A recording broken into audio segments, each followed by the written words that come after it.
পর্যন্ত খেতে পারেনি, পানি ছিল না, খাবে কোত্থেকে, কে দিবে? আসসালামু আলাইকুম, নবীজির দরবারে বসে আছেন। এমন এমন সাহাবীরা নবীজির দরবারে বসে আছেন। জিজ্ঞেস করা হয়েছিল, আরে কি জন্য বসে আছো? ঘরে চলে যাও, বাড়িতে চলে যাও, ছেলে সন্তানের কাছে চলে যাও। সাহাবীরা জবাব দিয়েছে, না, আরে মুস্তাফার চেহারা দেখলে ক্ষুধা নিবারণ হয়ে যায়। আমার নবীর সামনে বসে থাকলে দুনিয়ার কোনো আর কিছু মনে আসে না। আমার নবী কখন হুজরা থেকে বের হবে, কখন নবীজি আসবে, কখন নবীজি হুজরা থেকে বের হবে, নবীজির আশায় আমরা থাকি, নবীজির অপেক্ষায় আমরা থাকি। কখন নবীজি আমাদেরকে ডাকবে, নবীজি আমাদের দিকে তাকিয়ে মুস্কি হাসবেন। বলে যে একবার নবীজি মুস্কি হাসা, এটা আমাদের সকল ক্লান্তি, সকল খিদাকে সেকেন্ডের ভিতর ভুলিয়ে দেয়।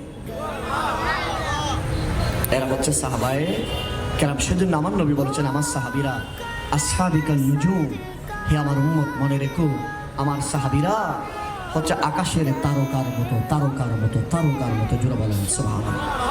আমার সাহাবীর কোনো তুলনা নাই, আমার সাহাবীর কোনো তুলনা হতে পারে না। আমার সাহাবীর কোনো শান এমন, সেজন্য বলেন আপনারা আমারে বলেন, কোন ব্যক্তি এমন ব্যক্তি আছে আপনারা বলেন নবীদের উপরে সবচেয়ে দামি হচ্ছে সাহাবী, ঠিক কিনা বলেন? সাহাবীর চেয়ে দামি কোনো মানুষ হতে পারে? আরো জোরে বলেন।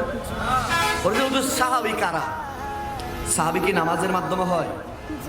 জোরে বলেন। নামাজের মাধ্যমে না, রোজার মাধ্যমে, হজের মাধ্যমে, দান সৎকার মাধ্যমে না। সাহাবী হই নবীজিকে দেখার মাধ্যমে।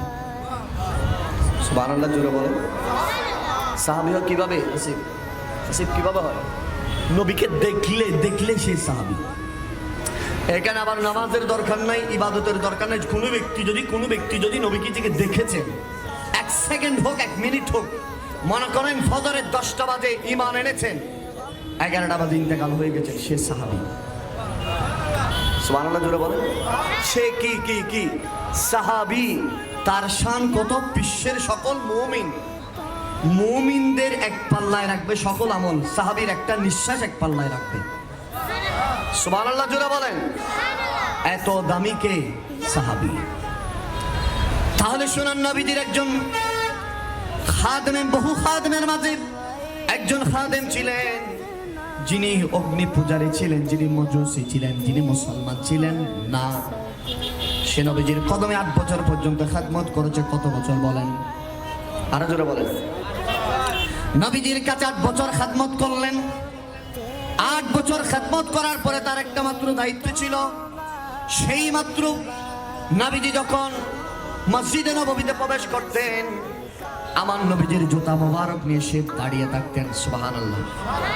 শুধু কাজ ছিল কি? আমার নবীজি নোরানি নালাইন মোবারক, নবীজি নালাইন মোবারক নিয়ে সে শুধু দাঁড়িয়ে থাকতেন। সুবহানাল্লাহ বলেন।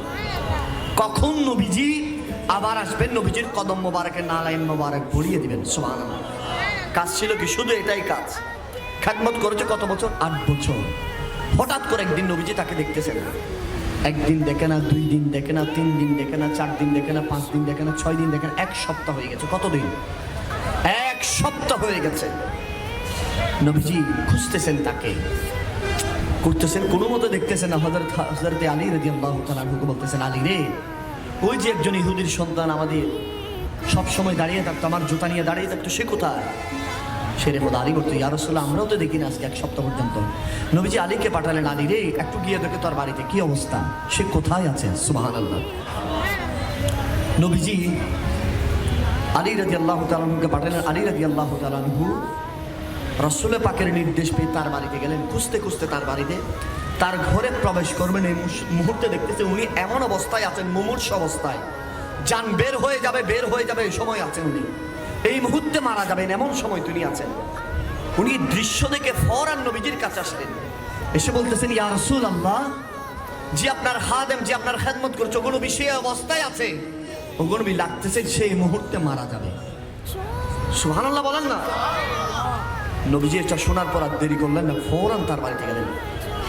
এখন নবীজি যাবেন, এটা কি সহজ কথা? জোরে বলেন, সহজ কথা? এটা সহজ কথা নয়। নবীজি তার বাড়িতে যাবেন, নবীজি সমস্ত সাহাবায়ে কেরাম বহর নিয়ে যাচ্ছেন, তার সেই এলাকার সবাই বলতেছেন, আরে মক্কার জমিনে যে নবী এসেছেন, সেই নবী আমাদের গ্রামে আসতেছেন, কি ব্যাপার? সবাই গুল হয়ে গেলেন। নবীজি ঘুরতে ঘুরতে তার ঘরের সামনে দাঁড়ালেন।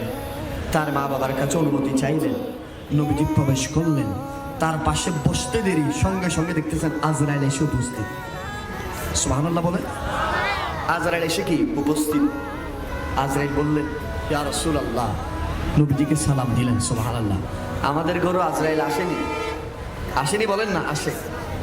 আমাদেরকে সালাম দেয়, বলেন না সালাম দেয়? সালাম দেয় না। আজরাইল এসে নবীজিকে সালাম দিলেন। নবীজি বললেন, কি জন্য এসছো? ইয়া রাসূল, আপনার এই খাদেমের জানটা নিয়ে যাওয়ার জন্য, আপনার এই খাদেমের জান নিয়ে যাওয়ার জন্য। তখন আমার নবী ওই সন্তান যে খাদেম ছিল তাকে বলতেছেন, বেটারে দ্রুত একটু তোমার হাতটা আমার উপর দাও, তুমি একটু কালমা পড়ে নাও। সুবহানাল্লাহ। আর একটু জোরে বলেন, কি পড়ে নাও, কি পড়ে নাও? কালমা, কালমা পড়ে নাও তুমি একটু।